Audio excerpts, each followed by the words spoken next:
Majority of the holidays that we celebrate today do not glorify Yahweh. People attempting to change the meaning behind a holiday is the same as trying to change history. Think about it. Is it truly righteous?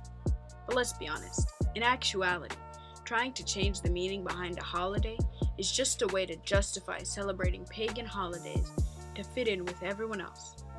Yahweh warns us and commands us to do the exact opposite. Thus saith Elohim, learn not the way of the heathen, and be not dismayed at the signs of heaven, for the heathen are dismayed at them, for the customs of the people are vain. So you see, Yahweh created us to be a holy people, a special people, and commands us not to fit into the traditions of man. How can we be special if we're trying to fit in with everyone else? If we really want to be true followers of Christ, we should observe the holy days that's already given to us in Scripture, not the holiday traditions of man. In the Bible, Yahweh gave us 7 holy days to celebrate every year. Passover, Feast of Unleavened Bread, Feast of First Fruits, Feast of Weeks, also known as Pentecost, Feast of Trumpets, Atonement, and Feast of Tabernacles. Numbers chapter 28, verse 16. And in the 14th day of the first month is the Passover of Elohim. Joshua chapter 5, verse 10. And the children of Israel encamped in Gilgal, and kept the Passover on the 14th day of the month, at even in the plains of Jericho. Leviticus chapter 23, verse 6. And on the 15th day of the same month is the feast of unleavened bread unto Yahweh. 7 days you must eat unleavened bread. Numbers chapter 18, verse 12.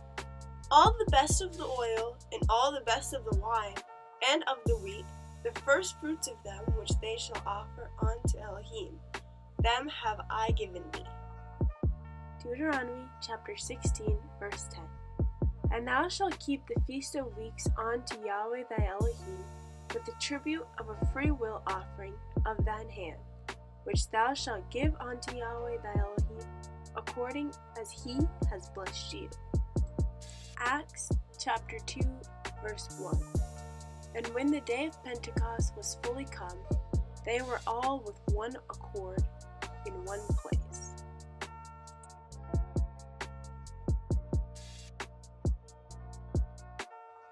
Numbers chapter 29. And in the 7th month, on the first day of the month, ye shall have an holy convocation. Ye shall do no servile work.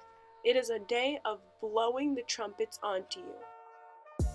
Nehemiah chapter 10, verse 33. For the showbread, and for the continual meat offering, and for the continual burnt offering, of the Sabbaths, of the new moons, for the set feast, and for the holy things, and for the sin offerings, to make an atonement for Israel, and for all the work of the house of our Elohim. Zechariah chapter 14, verse 18. And if the family of Egypt go not up, and come not, that have no rain, there shall be the plague wherewith Elohim will smite the heathen that come not up to keep the Feast of Tabernacles. Zechariah chapter 14 and verse 19. This shall be the punishment of Egypt, and the punishment of all nations that come not up to keep the Feast of Tabernacles.